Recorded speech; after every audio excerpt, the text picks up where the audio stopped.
ನಮಸ್ಕಾರ ಪ್ರಿಯ ಮಿತ್ರರೇ.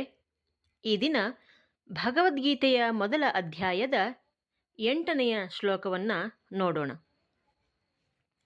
ಭಗವಾನ್ ಭೀಮಶ್ಚ ಕರ್ಣಶ್ಚ ಕೃಪಶ್ಚ ಸಮಿತಿಂಜಯಃ ಅಶ್ವತ್ಥಾಮ ವಿಕರ್ಣಶ್ಚ ಸೌಮದತ್ತಿಸ್ತಥೈವ ಚ. ಅರ್ಥಾತ್ ಈ ಶ್ಲೋಕದಲ್ಲಿ ದುರ್ಯೋಧನ ಮತ್ತೆ ದ್ರೋಣಾಚಾರ್ಯರಿಗೆ ತನ್ನ ವೀರ ಪಡೆಯಲ್ಲಿರುವಂತಹ ಸೈನಿಕರ ಹೆಸರನ್ನು ಅಥವಾ ವೀರರ ಹೆಸರನ್ನು ಹೇಳುವ ಪ್ರಯತ್ನವನ್ನು ಮತ್ತೆ ಮುಂದುವರಿಸ್ತಾ ಇದ್ದಾನೆ.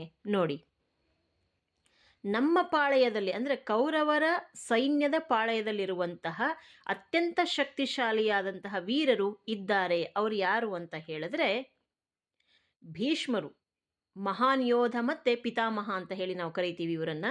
ಭೀಷ್ಮರಿದ್ದಾರೆ, ಶೂರ ಬಲಿಷ್ಠ ಯೋಧನಾಗಿರ್ತಕ್ಕಂತಹ ಕರ್ಣ ಇದ್ದಾನೆ, ಯುದ್ಧದಲ್ಲಿ ಅತ್ಯಂತ ಪರಿಣಿತಿಯನ್ನು ಹೊಂದಿರತಕ್ಕಂತಹ ಗುರು ಕೃಪಾಚಾರ್ಯರಿದ್ದಾರೆ, ದ್ರೋಣಾಚಾರ್ಯರ ಪುತ್ರ ಆಗಿರ್ತಕ್ಕಂತಹ ಅಶ್ವತ್ಥಾಮನಿದ್ದಾನೆ, ದುರ್ಯೋಧನನ ಸಹೋದರನಾಗಿರ್ತಕ್ಕಂತಹ ವಿಕರ್ಣ ಇದ್ದಾನೆ, ಮಹಾಧನುರ್ಧಾರಿಯಾಗಿರ್ತಕ್ಕಂತಹ ಸೌಮದತ್ತಿ ಅಂದರೆ ಭೂರಿಶ್ರವ ಕೂಡ ಇದ್ದಾನೆ ಅಂತಕ್ಕಂಥದ್ದು. ಅಂದರೆ ಒಟ್ಟಾರೆ ದುರ್ಯೋಧನನಿಗೆ ಒಳಗಡೆ ಅಳುಕಿದೆ ಪಾಂಡವರ ಒಂದು ಸೈನ್ಯವನ್ನು ನೋಡಿ. ಆದರೂ ಕೂಡ ತೋರಿಸಿಕೊಳ್ಳದ ರೀತಿಯಲ್ಲಿ ತನ್ನ ಬಲಿಷ್ಠ ಸೈನ್ಯದ ಬಗ್ಗೆ ಹೆಮ್ಮೆ ಪಡುವುದನ್ನು ಅಲ್ಲಿ ತೋರ್ಪಡಿಕೆಗಾಗಿ ಆದರೂ ಕೂಡ ಭೀಷ್ಮರಿಗೆ ಮತ್ತು ದ್ರೋಣಾಚಾರ್ಯರಿಗೆ ತನ್ನ ಸೈನ್ಯದ ಬಲವನ್ನು ಹೇಳೋ ಪ್ರಯತ್ನವನ್ನು ಮಾಡ್ತಾ ಇದ್ದಾನೆ.